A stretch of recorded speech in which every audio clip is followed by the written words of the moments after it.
গাড়ি গাড়ি গাড়ি ভাই, বহুত দিনের শখ ছিল গাড়ি কেনার। ফাইনালি আজকে তোমাদের ভালোবাসা আর তোমাদের সাপোর্টের কারণে যাচ্ছি। আমরা সকালবেলা ঘুম থেকে বেরিয়েছি তোমার শোরুমের উদ্দেশ্যে।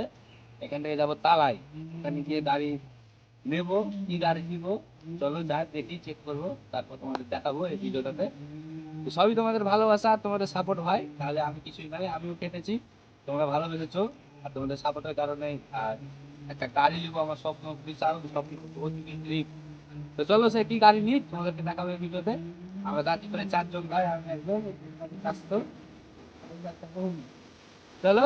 আর এটা হচ্ছে তোমার মহালদাপাড়া বটতলা রোড, মানে বটতলা থেকে মহালদাপাড়া যাওয়া হবে। আমাদের গাড়িতে তেল একটু কম, চলে এলাম আমরা পেট্রোল পাম্পে তেল ভরার জন্য। তেল টেল ভরে এখন পেট্রোলের পাম্পের পাশে একটা তোমার শোরুম আছে, সেই শোরুমটাতে একটু দেখলাম, বাইক পছন্দ হলো না, মানে যেটা দরকার সেটা নেই। এখন যাবো আমরা তালাইয়ের উদ্দেশ্যে।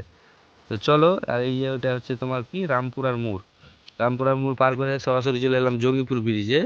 এখানে তোমার জঙ্গিপুর ব্রিজে একটু আমরা একটু আড্ডা মারবো, চলো দেখো। এই তো আমরা এখন আছি জঙ্গিপুর ব্রিজে। সেই সুন্দর ভাই, ব্রিজের ভিড়ের মজাই আলাদা। ব্রিজে একটা তোমার হাওয়া আছে, ওই হাওয়াটা তোমার এমনি মুখ হয়ে যাবে।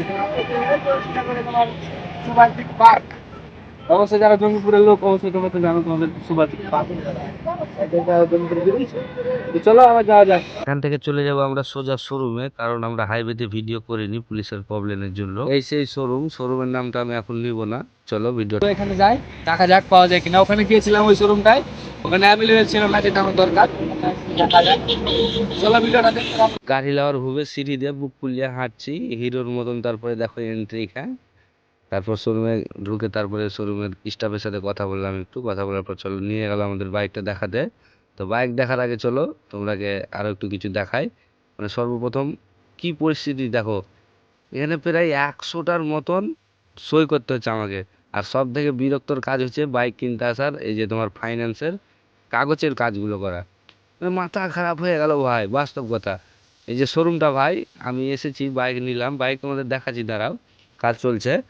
তবে এখানে এসে ভাই শান্তি পাইনি, বাস্তব। মানে একটা মানুষ শোরুমে বাইক কিনতে যায় কিরকম বলো তো, একটা খুশি আনন্দ নিয়ে। আমরা এখানে কোনো সম্মানও পেলাম না। আর কি বলবো তোমাদের। তো আমাদের বাইক নেওয়ার পরে যে টাকা জমা দেবো ক্যাশ কাউন্টারে, টাকাটা দিচ্ছি দেখো। তারপরে এই যে বাবু আমাদের গুনছে টাকাগুলো, স্যাক স্যাক স্যাক করে বুক ফেটে গেল ভাই। এখন সব কাজ কমপ্লিট, ফাইনালি আমাদের বাইকটা ডেলিভারি করে দিল। তারপর চলো বাইরে দেখো, মানে কি বলবো আর তোমাদের, গাড়িটা ব্যাপক গাড়ি। তো অবশ্যই তোমরা গাড়িটা কিরকম লাগলো আমার অবশ্যই জানাবা। আর আমাকে কিরকম লাগছে গাড়িটাতে অবশ্যই একটু বলবা, হ্যাঁ।